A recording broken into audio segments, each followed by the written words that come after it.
Le reflet dans le miroir de l'entrée révèle une jeune femme aux traits fins marqués par la fatigue. Camille Laurent, 28 ans.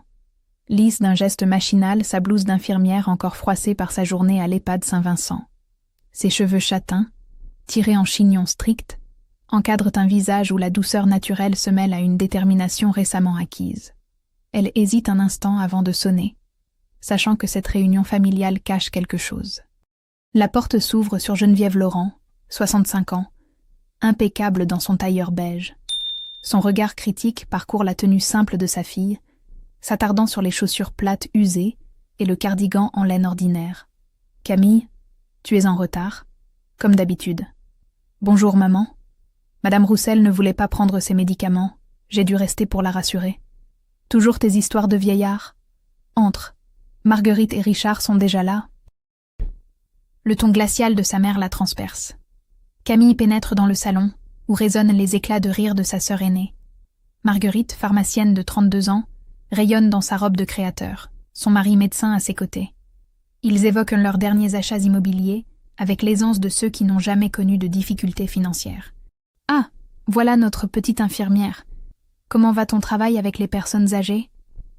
Le ton condescendant de Richard irrite Camille, mais elle garde son calme.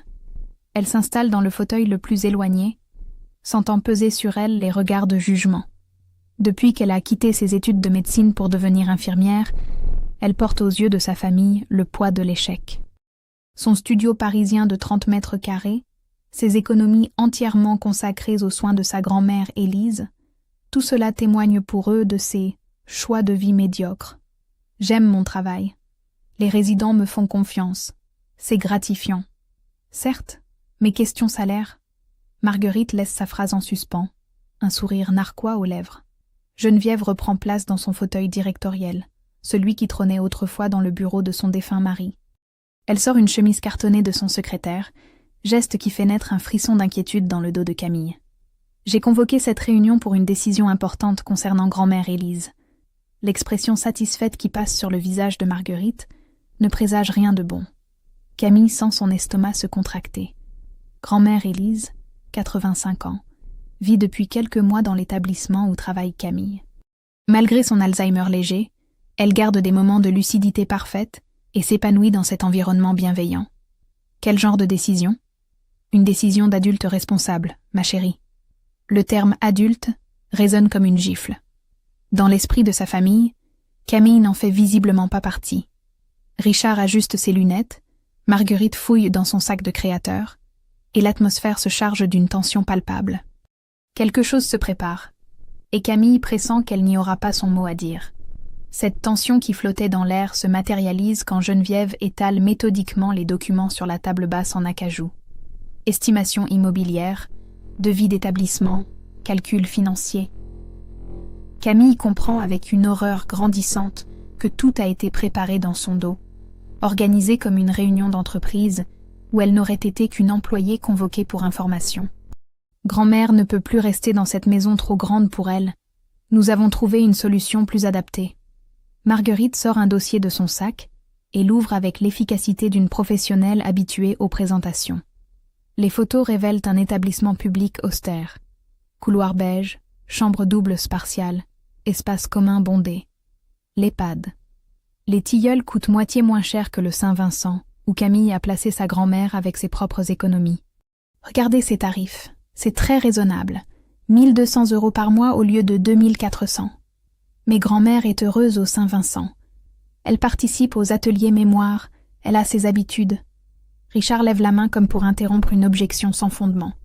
Ses lunettes brillent sous la lumière du salon, tandis qu'il déploie une série de calculs sur son smartphone. Camille, soyons pragmatiques. La vente de sa maison nous permettra de rembourser les frais déjà engagés et d'assurer son avenir. C'est mathématique. Le mot « nous » la frappe comme un coup de poing. Camille réalise qu'elle n'est pas incluse dans ce « nous » décisionnel. Elle fixe les documents étalés devant elle. L'estimation de la maison d'Élise, 400 000 €, les frais de notaire, les calculs de rentabilité. Tout est déjà chiffré, pesé, décidé. Vous ne pouvez pas vendre sa maison sans son accord. Elle adore son jardin, ses souvenirs de grand-père. Voyons Camille. Avec son état, Elle ne comprend plus vraiment ces choses-là. La voix de Marguerite porte cette condescendance que Camille connaît si bien. Sa sœur aînée a toujours eu ce don pour la faire se sentir naïve, immature, déconnectée de la réalité financière. Et puis, tu n'es pas en position de donner ton avis sur les finances familiales. Cette phrase tombe comme un coup près. Camille sent ses joues s'enflammer. Parce qu'elle gagne moins, parce qu'elle a choisi une voie qu'ils jugent inférieure. Elle n'aurait donc pas voix au chapitre dans les décisions concernant sa propre grand-mère? J'ai autant le droit que vous de... De quoi? Tu ne contribues même pas à l'entretien de cette famille. Geneviève se redresse dans son fauteuil, adoptant cette posture autoritaire que Camille connaît depuis l'enfance. Le carillon de l'entrée résonne à cet instant précis, interrompant la tension montante. Geneviève consulte sa montre avec satisfaction. Ah, voilà Paul. L'oncle Paul, notaire de la famille, entre dans le salon avec une serviette de cuir noir. Il salue chaleureusement Marguerite et Richard, adresse un signe de tête poli à Camille, puis sort de sa serviette des documents déjà préparés. J'ai apporté tous les papiers nécessaires. Il ne manque plus que la signature d'Élise. Je peux me déplacer demain matin si vous voulez. L'humiliation devient totale. Ils ont tout organisé sans elle, comme si elle n'existait pas. Camille regarde tour à tour ses visages satisfaits, ses calculs étalés, ses projets ficelés. Sa propre famille la traite comme une étrangère dans une affaire qui concerne la personne qu'elle chérit le plus au monde. Dans le silence qui suit, elle entend battre son cœur et comprend qu'elle doit faire un choix.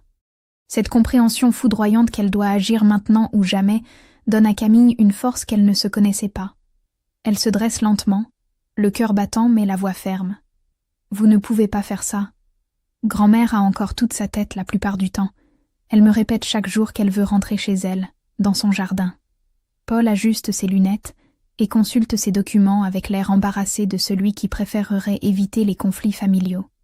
Écoute Camille, techniquement, avec un certificat médical attestant de ses troubles cognitifs, elle n'est pas grabataire, elle reconnaît tout le monde, elle se souvient de nos conversations. Hier encore, elle m'a raconté comment grand-père lui avait offert ses rosiers pour leur noce d'or. Marguerite échange un regard agacé avec Richard. Cette sensiblerie déplace l'attention des vraies questions, celles qui comptent. Les chiffres, la rentabilité, la gestion patrimoniale efficace. Camille, sois réaliste. Ton sentiment ne peut pas dicter notre conduite financière. Mes sentiments? Et les siens, vous y pensez? Elle pleure chaque fois qu'on évoque un déménagement. Tu dramatises tout, comme d'habitude. La condescendance dans la voix de sa sœur fait monter en Camille une colère qu'elle peine à contenir. Elle voit dans les yeux de Marguerite ce mépris familier, celui qui accompagne chacune de leurs conversations depuis qu'elle a choisi l'aide aux personnes âgées plutôt que la réussite sociale conventionnelle. Je dramatise? Vous voulez arracher une femme de 85 ans à son environnement pour économiser 1 000 € par mois. 1 000 €, ce n'est pas rien. Richard se penche en avant, agitant son smartphone. Sur 10 ans, ça représente... Je me fiche de vos calculs. On parle de ma grand-mère, pas d'un investissement immobilier. Le ton monte. Geneviève, qui observait l'échange avec une irritation croissante, frappe soudain du plat de la main sur l'accoudoir de son fauteuil. « Tais-toi pendant qu'on parle !» Le silence qui suit cette explosion résonne dans tout le salon. Paul sursaute et manque de faire tomber ses papiers. Richard évite soigneusement de croiser le regard de Camille. Marguerite arbore un sourire de satisfaction, comme si cette colère maternelle venait enfin de remettre sa sœur à sa place. Camille reste debout, le souffle court, les mains légèrement tremblantes. Cette phrase de sa mère résonne en elle comme un écho de toutes les humiliations passées, toutes les fois où on lui a dit qu'elle ne comprenait rien, qu'elle n'était pas assez mature, pas assez responsable, pas assez performante pour avoir son mot à dire. Elle regarde tour à tour ses visages. Sa mère, droite et autoritaire dans son fauteuil de commandement, Marguerite, satisfaite d'avoir assisté à cette remise en ordre, Richard, gêné mais solidaire de sa femme, Paul, neutre et professionnel, attendant que la tempête passe pour reprendre ses affaires. Très bien. Sa voix, quand elle parle enfin, est d'un calme qui surprend tout le monde, y compris elle-même. Très bien. Je vois. Elle ramasse son sac, se dirige vers la porte-fenêtre qui donne sur le jardin. Ses gestes sont mesurés, dignes malgré l'orage qui gronde en elle. Elle sort dans l'air frais d'octobre et marche jusqu'au vieux cerisier, celui où son grand-père lui racontait des histoires quand elle était petite. Assise sur le banc de pierre qu'il avait installé pour elle, Camille sort son téléphone portable. Ses doigts, étonnamment stables, composent un numéro qu'elle connaît par cœur. « Bonjour Gabriel, c'est Camille. » Sa voix est claire, résolue. « J'accepte votre proposition. » À peine 3 minutes plus tard, le téléphone de Geneviève sonne dans le salon. Sa voix traverse les murs du pavillon, stridente et incrédule. « Nous sommes une famille. Tu ne peux pas nous faire ça. » Dans le jardin, sous le cerisier de son enfance, Camille sourit pour la première fois depuis longtemps. Elle vient de comprendre que parfois, la famille véritable n'est pas celle qui partage votre sang, mais celle qui respecte votre cœur. L'appel de Camille surprend Gabriel Bernard, en pleine réunion administrative.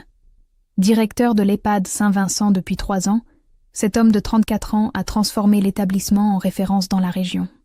Ancien infirmier devenu gestionnaire, il comprend les enjeux humains autant que financiers de son métier. « Camille, tout va bien ?» Il perçoit quelque chose d'inhabituel dans sa voix, une détermination nouvelle qui l'intrigue. Depuis des mois, ils collaborent étroitement pour le bien-être d'Élise Dumont. Leur relation professionnelle s'est muée en admiration mutuelle, puis en quelque chose de plus profond qu'aucun des deux n'osait encore nommer. « Gabriel, vous m'aviez proposé le poste de cadre infirmier, n'est-ce pas ? Et autre chose aussi. » Le cœur de Gabriel s'accélère.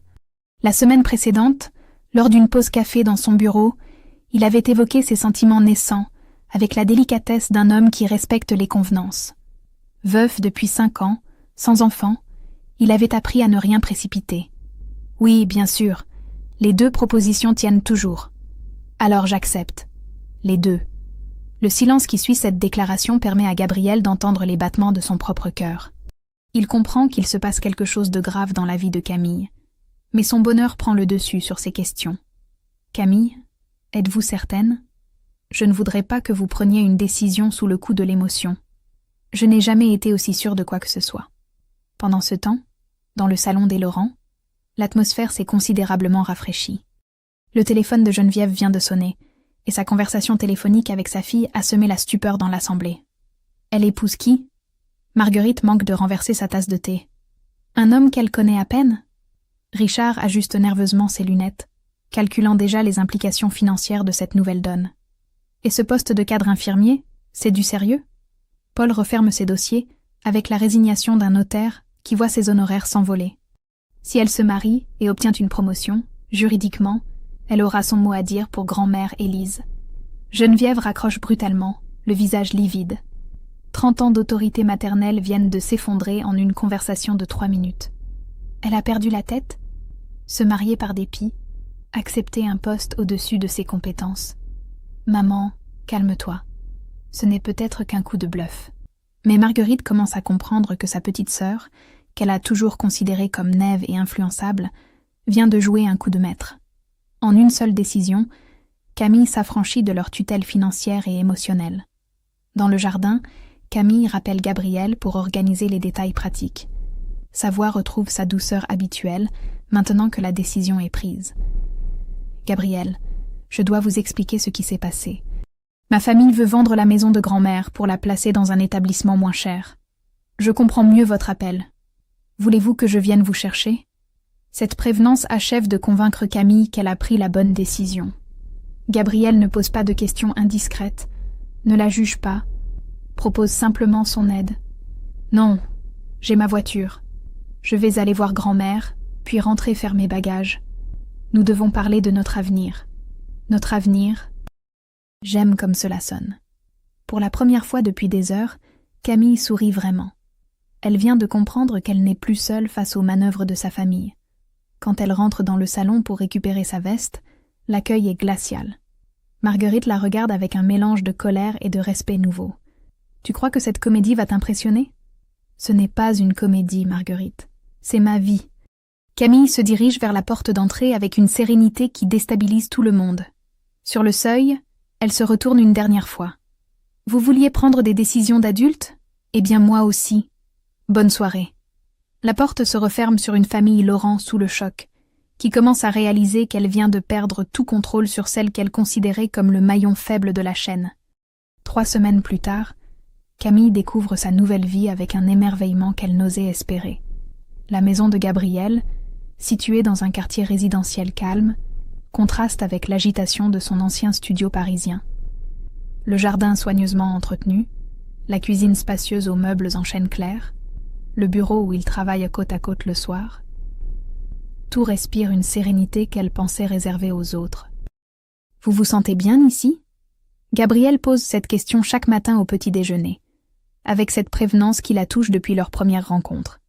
Leur fiançailles, annoncée rapidement pour des raisons pratiques, évolue naturellement vers quelque chose de plus profond. Leur relation, née d'une admiration professionnelle mutuelle, se transforme jour après jour en complicité véritable. Je ne me suis jamais sentie aussi bien nulle part.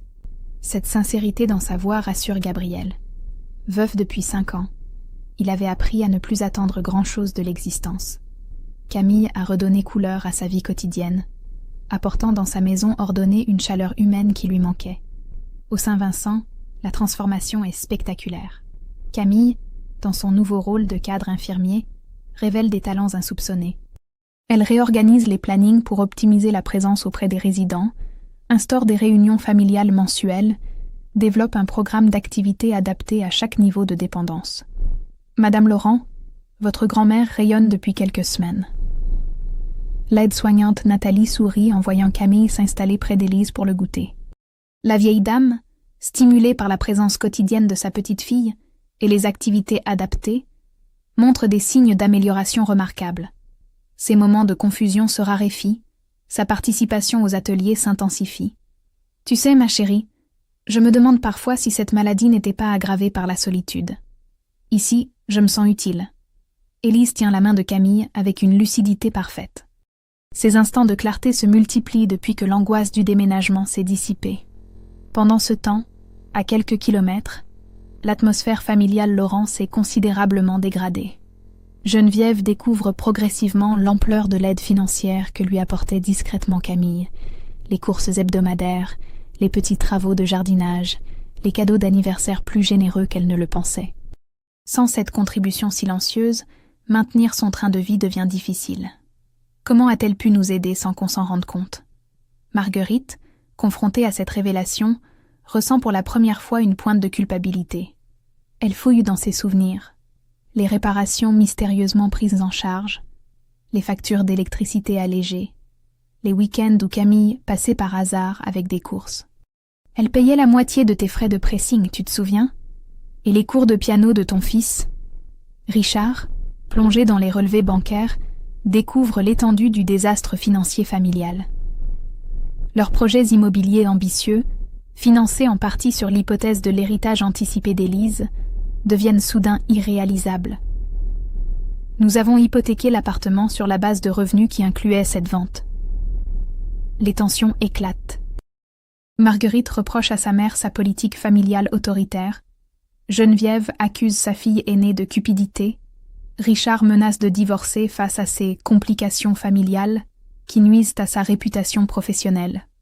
Pourquoi n'avons-nous jamais aidé grand-mère directement? Cette question de Marguerite résonne dans le silence du salon. La réponse, bien qu'inexprimée, est évidente. Ils ont toujours considéré qu'Élise et Camille relevaient de la même catégorie, celle des membres improductifs de la famille. Un soir, Marguerite tente un appel à sa sœur. Camille répond poliment, mais sa voix porte une distance nouvelle, une sérénité qui déstabilise. « Je ne reviendrai pas sur ma décision, Marguerite. J'ai choisi ma dignité. Camille, nous sommes une famille. Justement, j'apprends ce que ce mot signifie vraiment. » La conversation se termine sur cette phrase qui laisse Marguerite songeuse. Pour la première fois, elle réalise que sa petite sœur a peut-être trouvé quelque chose qu'elle-même cherche encore, l'harmonie entre ses valeurs et ses actes. 6 mois après ce bouleversement familial, Camille reçoit une promotion qui couronne sa transformation professionnelle. Gabriel lui annonce la nouvelle dans son bureau, un sourire fier illuminant son visage. Le conseil d'administration a voté à l'unanimité. Vous dirigerez désormais nos 2 établissements, Saint-Vincent et les Jardins de Sèvres. Camille sent son cœur s'emballer. Gestionnaire de 2 EHPAD à 28 ans, elle qui était considérée comme l'échec de la famille 6 mois plus tôt. Cette reconnaissance professionnelle, obtenue par ses compétences et sa vision innovante, lui procure une satisfaction plus profonde que toutes les réconciliations familiales. Je dois cela à votre confiance, Gabriel. Vous vous la devez à vous-même. Votre approche humaniste transforme nos résidents en personnes épanouies plutôt qu'en patients résignés. Leur relation, consolidée par cette collaboration quotidienne, évolue avec une naturelle tendresse. Gabriel et Camille forment désormais un couple admiré dans le secteur médico-social, invité au colloque, consulté par les autorités régionales. Au Saint-Vincent, l'amélioration d'Élise devient exemplaire. La vieille dame, stimulée par la présence quotidienne de sa petite-fille et les activités adaptées développées sous sa direction, participe activement à la vie de l'établissement. Docteur Rousseau, les progrès de Madame Dumont sont remarquables. Le gériatre consulte le dossier médical avec étonnement. Les tests cognitifs d'Élise, pratiqués trimestriellement, montrent une stabilisation inattendue, voire une légère amélioration dans certains domaines. L'environnement bienveillant peut effectivement ralentir l'évolution de la maladie. Votre grand-mère en est la preuve vivante. Pendant ce temps, l'univers des Laurent s'effrite progressivement. Geneviève, contrainte de vendre sa grande maison pour un appartement plus modeste, découvre brutalement la fragilité de sa situation financière.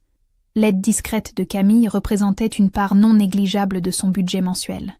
« Maman, il faut qu'on parle sérieusement de tes dépenses. » Marguerite étale les relevés bancaires sur la table de la cuisine. Les chiffres sont implacables. Sans l'apport de Camille, les fins de mois deviennent difficiles. Comment ai-je pu ne pas voir qu'elle nous aidait autant ? Cette question taraude Geneviève. En fouillant dans ses papiers, elle retrouve des dizaines de petits services rendus par Camille. Courses payées, factures réglées, cadeaux généreux attribués à ses propres moyens. Chez Marguerite et Richard, la situation devient explosive. Leurs projets immobiliers ambitieux, financés sur l'hypothèse de l'héritage d'Élise, s'effondrent. Les mensualités de leur appartement de standing grèvent dangereusement leur budget. Ces complications familiales nuisent à ma réputation professionnelle. Richard claque la porte en partant au cabinet médical. Ses associés commencent à poser des questions sur sa situation financière personnelle, remettant en cause sa participation aux investissements communs. « Tu as détruit cette famille avec tes manigances. » Marguerite explose face à sa mère, libérant des années de frustration accumulées. Elle réalise progressivement que sa propre arrogance l'a conduite à mépriser la seule personne qui les aidait réellement. Le petit Thomas, 8 ans, fils de Marguerite, pose innocemment la question qui révèle l'étendue du désastre familial. « Pourquoi tante Camille ne vient plus jamais ? Elle me manque. » Cette phrase d'enfant résonne comme un reproche dans le silence tendu du salon. Marguerite comprend soudain qu'elle a perdu bien plus qu'un soutien financier. Elle a brisé le lien avec la seule personne de sa famille capable d'amour inconditionnel. Un soir de novembre, rongée par la culpabilité et l'inquiétude financière, Marguerite compose le numéro de sa sœur. La voix de Camille, lorsqu'elle répond, est polie, mais distante. « Camille, j'aimerais qu'on se parle. »« Nous parlons, Marguerite. »« Non, je veux dire, vraiment parler. Comprendre. » Un long silence s'installe. Camille, dans le salon cosy qu'elle partage désormais avec Gabriel, mesure le chemin parcouru depuis cette soirée d'humiliation. « J'ai choisi ma dignité, Marguerite. Et j'ai découvert ce qu'était vraiment une famille. » Cette réponse, prononcée sans amertume mais avec une fermeté tranquille, laisse Marguerite face à ses propres interrogations sur les valeurs qui ont guidé sa vie. Le téléphone sonne à 6 heures du matin dans la maison de Gabriel et Camille. La voix de l'infirmière de nuit du Saint-Vincent tremble légèrement dans le combiné. « Camille, votre grand-mère a fait une chute dans sa chambre. Elle est consciente, mais nous l'emmenons aux urgences par précaution. » Le monde de Camille bascule en une seconde. Gabriel, réveillé par la sonnerie, comprend immédiatement la gravité de la situation. Il s'habille rapidement pendant que Camille, les mains tremblantes, enfile son manteau. « Je vous accompagne à l'hôpital. »« Non, restez ici. Il faut que quelqu'un gère l'établissement. Je vous appellerai dès que j'aurai des nouvelles. » Gabriel serre tendrement la main de Camille avant qu'elle ne parte. Cette épreuve révélera la profondeur de leurs sentiments, autant que la solidité de leur couple. Aux urgences de l'hôpital Saint-Louis, Camille retrouve Élise consciente mais affaiblie. La chute a provoqué une fracture du col du fémur qui nécessitera une intervention chirurgicale délicate chez une femme de 85 ans. Ma chérie, je suis désolée de t'inquiéter. Élise, malgré la douleur, garde cette lucidité remarquable qui caractérise ses bons moments. Sa main ridée cherche celle de sa petite fille. Ne vous excusez pas, grand-mère. Je suis là. Tout va bien se passer. Camille prend une décision qui surprend même le personnel médical. Elle autorise sa famille à rendre visite à Élise. Un message sobre envoyé à sa mère. Grand-mère est hospitalisée, chambre 314 si vous voulez la voir. Geneviève arrive la première, essoufflée et visiblement bouleversée. Elle n'a pas vu sa mère depuis le conflit familial, et la découverte de son état fragile la saisit brutalement. « Maman, comment vous sentez-vous » Élise reconnaît immédiatement sa fille, mais son regard se porte vers Camille, avec une gratitude évidente. Camille s'occupe merveilleusement bien de moi. J'ai eu beaucoup de chance qu'elle soit là. Ces mots, prononcés avec une sincérité désarmante, font vaciller les certitudes de Geneviève. Elle réalise pour la première fois l'étendue du dévouement de sa fille cadette. Marguerite arrive 1 heure plus tard avec Richard et le petit Thomas. L'enfant se précipite vers sa grand-tante Camille avec une joie non dissimulée. « Tante Camille, tu me manquais tellement !» Cette effusion d'affection innocent brise momentanément la tension familiale. Camille serre son neveu contre elle, touchée par cette spontanéité enfantine. « Toi aussi tu m'as manqué, mon grand. » Marguerite observe la scène avec un pincement au cœur. Elle voit sa sœur diriger avec compétence l'équipe médicale, organiser les soins, rassurer Élise avec un professionnalisme qui force le respect.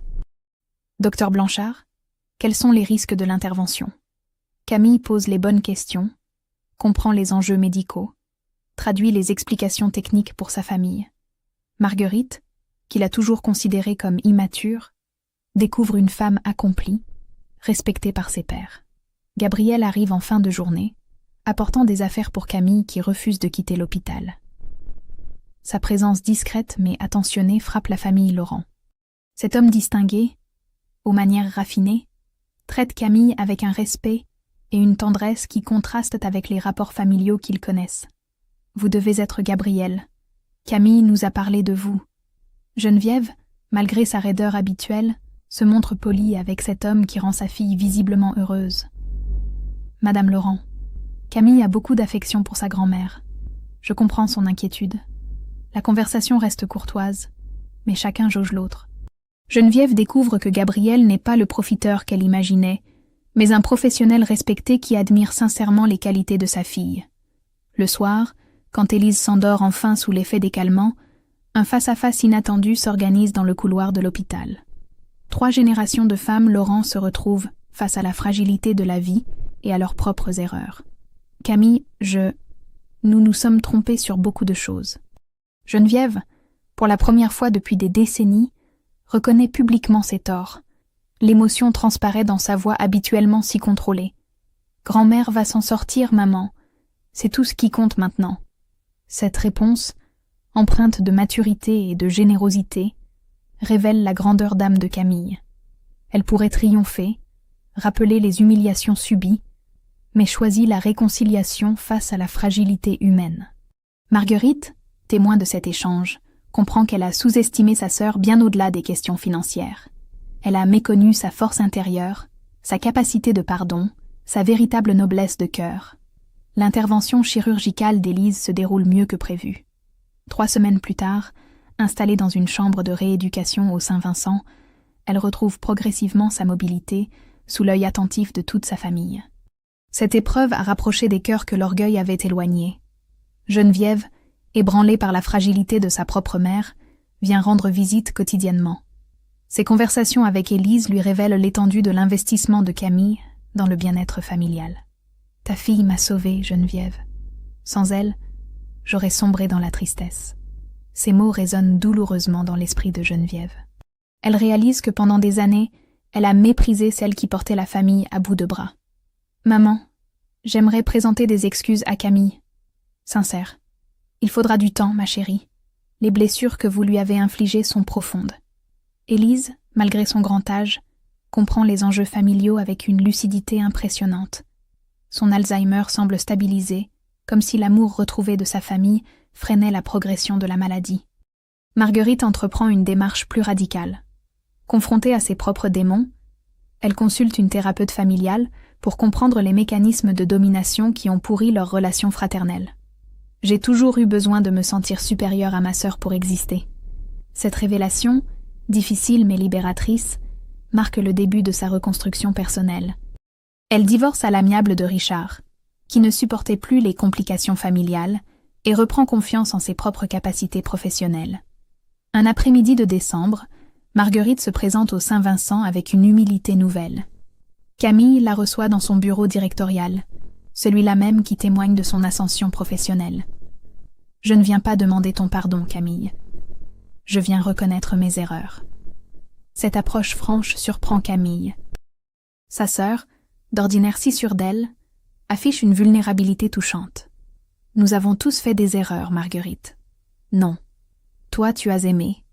Nous avons calculé. » Cette distinction, simple mais juste, révèle la maturité nouvelle de Marguerite.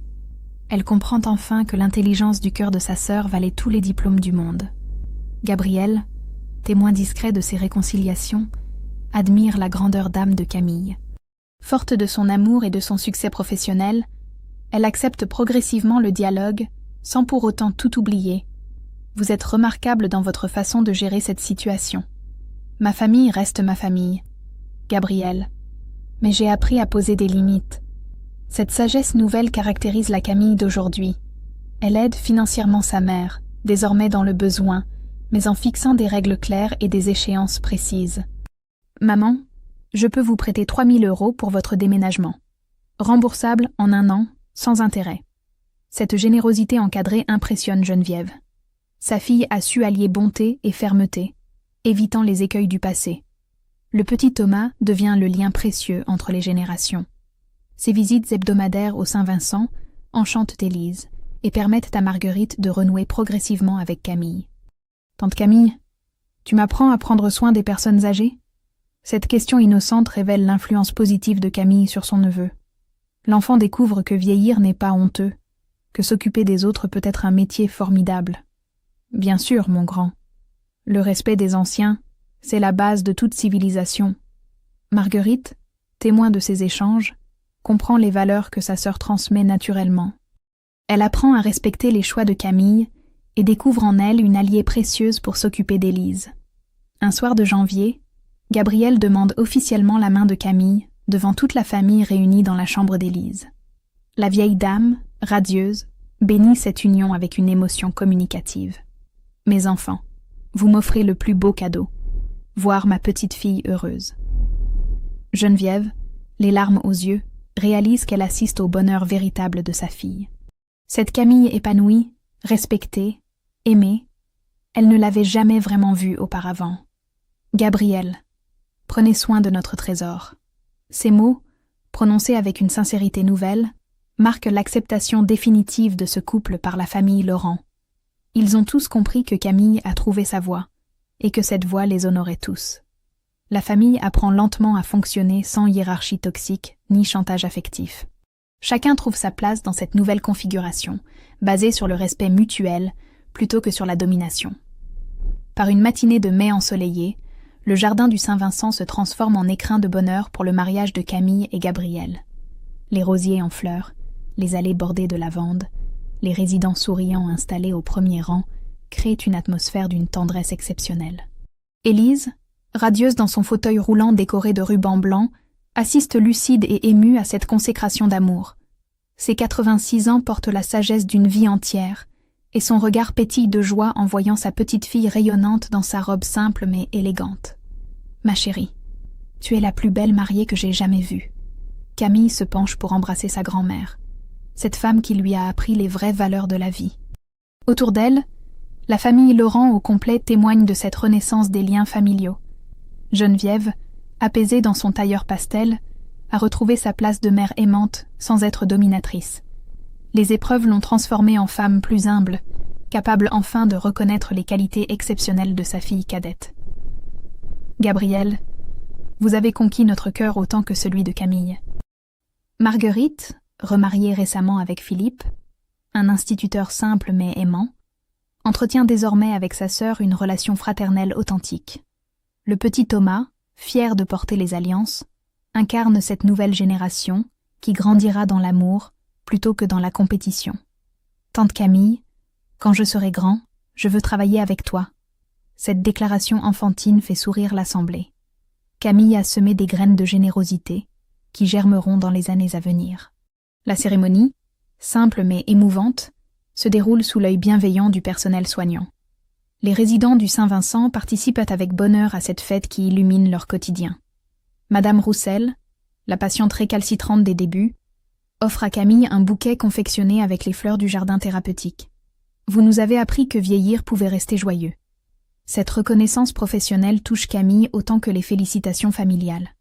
Son travail, longtemps méprisé, s'épanouit en vocation respectée par tous. Gabriel, élégant dans son costume sombre, échange les vœux avec une émotion profonde. Leur amour, né de l'estime mutuelle et mûri dans l'adversité, promet une union durable et enrichissante. Camille, vous m'avez enseigné que l'intelligence du cœur surpasse toutes les compétences techniques. Gabriel, vous m'avez donné confiance en moi quand ma propre famille n'y croyait plus. Ces paroles sincères résonnent dans le jardin fleuri, témoignage d'un amour authentique construit sur des valeurs solides. 6 mois plus tard, une nouvelle bouleverse joyeusement cette famille réconciliée. Camille attend un enfant. Élise, témoin privilégié de cette annonce, rayonne d'un bonheur infini. J'aurai la chance de connaître mon arrière-petit-enfant. La vie me gâte. Cette grossesse, épanouissante et bien vécue, couronne l'ascension professionnelle de Camille. Reconnue dans tout le secteur médico-social, elle forme désormais de jeunes soignants à son approche humaniste. Sa méthode, basée sur l'écoute et le respect, fait l'objet d'articles spécialisés et d'invitations dans les congrès.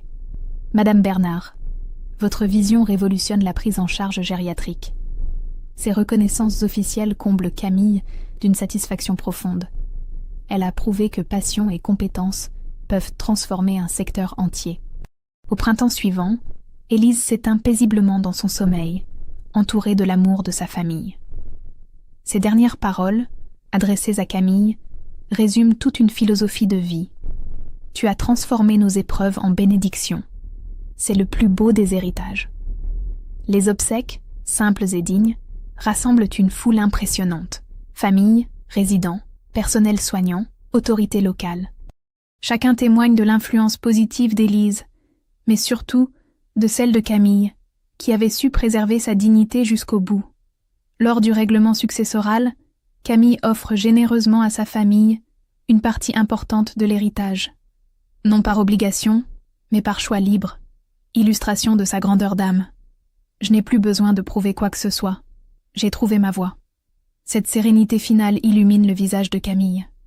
Elle a démontré qu'il n'est jamais trop tard pour choisir sa dignité, construire son bonheur et transformer les blessures en force. Son histoire inspire tous ceux qui croient encore aux valeurs authentiques et au triomphe de l'amour sur les mesquineries humaines. 5 ans plus tard, par une douce matinée de mai, le jardin du Saint-Vincent résonne des rires cristallins d'un petit garçon aux cheveux châtains. Henri, 3 ans, fils de Camille et Gabriel, court entre les massifs de roses en poursuivant un papillon coloré. Doucement, mon chéri. Attention aux fleurs de grand-mère Élise. Camille, directrice régionale de 6 établissements, garde cette tendresse particulière pour le Saint-Vincent où tout a commencé. Le jardin Élise Dumont, inauguré l'année précédente, perpétue la mémoire de cette femme qui lui a appris les vraies valeurs. Gabriel la rejoint sous la tonnelle, portant un plateau pour le goûter familial hebdomadaire. Leurs établissements, reconnus pour leur excellence, accueillent désormais des délégations européennes venues étudier leurs méthodes humanistes. « Regarde qui arrive, Henri !» Marguerite pousse le fauteuil roulant de Geneviève, désormais résidente du Saint-Vincent depuis son attaque cérébrale l'année dernière. Cette installation, choisie par amour plutôt que par contrainte, témoigne de la réconciliation familiale accomplie. « Grand-maman !» Henri se précipite vers Geneviève, qui, malgré ses difficultés d'élocution, rayonne en voyant son petit-fils. Cette femme autrefois si autoritaire a trouvé dans la dépendance une humilité nouvelle qui la rend plus aimable. Thomas, 17 ans, arrive en vélo après ses cours. Ce lycéen brillant consacre ses mercredis au bénévolat dans l'établissement, inspirée par l'exemple de sa tante. « Camille, j'ai aidé Monsieur Garnier à écrire sa lettre pour sa fille au Canada. Il était si heureux. Cette générosité naturelle de son neveu émeut Camille. Les valeurs se transmettent. L'héritage d'Élise perdure dans cette nouvelle génération. Grand-mère Élise aurait été fière de toi, Thomas. » Gabriel soulève son fils pour lui montrer la plaque commémorative gravée sur le banc de pierre. « À Élise Dumont, qui nous a enseigné que l'amour guérit toutes les blessures. »« Papa, c'est qui cette dame ? C'est grâce à elle que maman et moi nous sommes rencontrés, mon bonhomme. » Camille s'installe près de son mari, leur fils sur ses genoux, entourée de cette famille recomposée par l'amour. Au loin, les résidents profitent du soleil printanier, accompagnés par un personnel dévoué, qu'elle a formé à la bienveillance. Un couple âgé visite l'établissement, guidé par l'assistante sociale. Leurs visages tendus rappellent à Camille ses propres angoisses d'autrefois. Elle se lève spontanément pour les accueillir. « Bonjour, je suis Camille Bernard, directrice. Puis-je vous aider ?» Dans leurs yeux inquiets, elle reconnaît cette peur de l'abandon, cette culpabilité de ne plus pouvoir assumer seule. Exactement ce qu'elle ressentait pour Élise. « Nous cherchons un endroit pour ma mère. C'est si difficile. Je comprends parfaitement. Venez, laissez-moi vous montrer comment nous transformons cette épreuve en nouveau bonheur. » Tandis qu'elle accompagne ce couple vers l'espoir, Gabriel sourit en la regardant s'éloigner. Cette femme exceptionnelle continue de semer la paix autour d'elle, perpétuant l'héritage de dignité et d'amour qu'Élise lui a transmis. Dans le jardin fleuri, 3 générations de Laurent Bernard savourent cette sérénité conquise. Camille a prouvé qu'il suffit parfois d'un acte de courage pour transformer toute une destinée familiale.